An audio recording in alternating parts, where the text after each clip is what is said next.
I want to share with you guys about the kind of spacing that you require for your birds, because when you give them too much space, you tend to waste so much resources, especially during brooding. You don't give your birds too much space, and you make sure that the space is not too tight for them either. So there's a kind of spacing that is required for you to raise your birds to give you a better result, and how you need to be expanding this space as they grow, so that they will also grow very well and do very well for you. So I will be sharing with you guys some insight of what I did on this particular batch. Yes, on this particular batch. So when I started out on this particular batch for these birds, I gave them about 5x4 spacing. On the first day, that 5x4 spacing stayed with them for about 3 days. So on the third day, I mean on the fourth day, yes, on the fourth day, right, because I stopped giving them heat on the third day. So halfway on the third day, I moved heat from them. So I used a 4x5 space for the first brooding.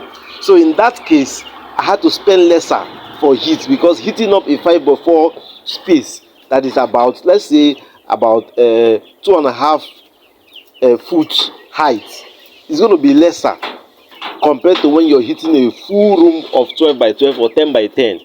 So the heat was lesser expenses on heating. After the third day, I expanded it a little bit, because I know at that point the birds were growing, they needed more space. I gave them a little bit more space. I added extra 1 foot on the length area, expanded it up a little bit. Then when I knew that it was close to the day that I will be vaccinating them, because I don't want to stress them immediately after vaccinating and expanding the space, so I had to not expand to this space you're seeing here, right here, about 6x8 foot space already. You're occupying 6x8 foot space already at the point like a day before I was vaccinating them. So I expanded this space. So that is the space they are occupying right now. So yesterday I noticed that they were growing very well, very big, bigger than the space, and some persons already booked for after brooding chicks up from them.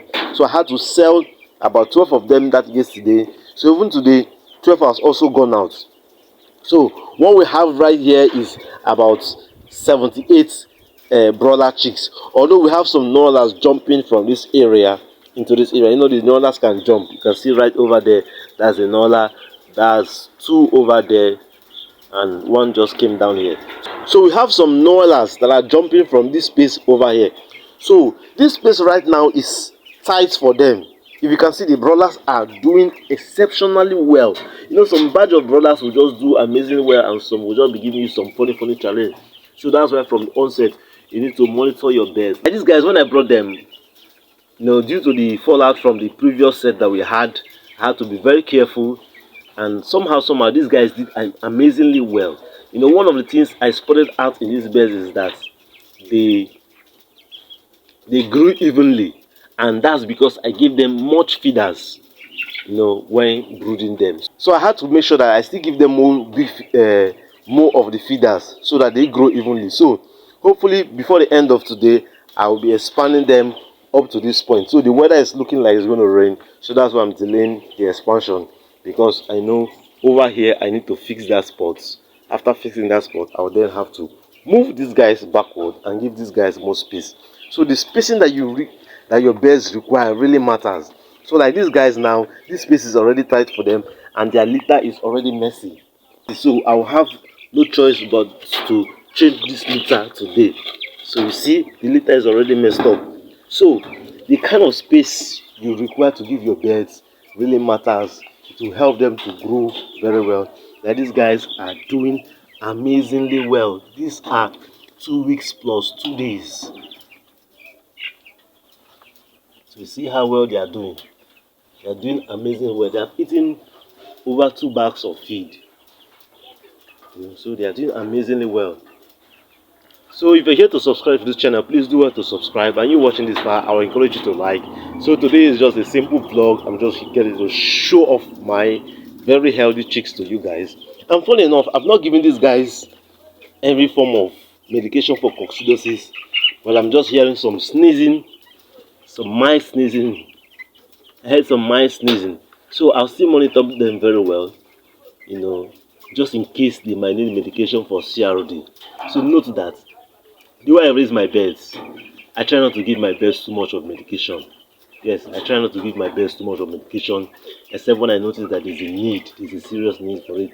Reasons why, because of the kind of customers I have. So I try not to give my birds too much medication because of I don't want some of my customers to start complaining to me that they were feeling somehow or the meat after they bought it from me, they felt one funny symptom or the other. I try not to give my birds too much of medications too either, so that these birds will taste nice and grow well. Because even as humans, when you take too much of antibiotics, it tends to make your system to get to not respond very well when there's a serious case that will require these antibiotics. So because sometimes the viral illness tend to mutate, there's a mutation. So right now they are on clear water. See, let me show you guys the water. So the water is clean, clear, fresh, clean water. There's no medication inside of the water. So these guys are doing amazingly well.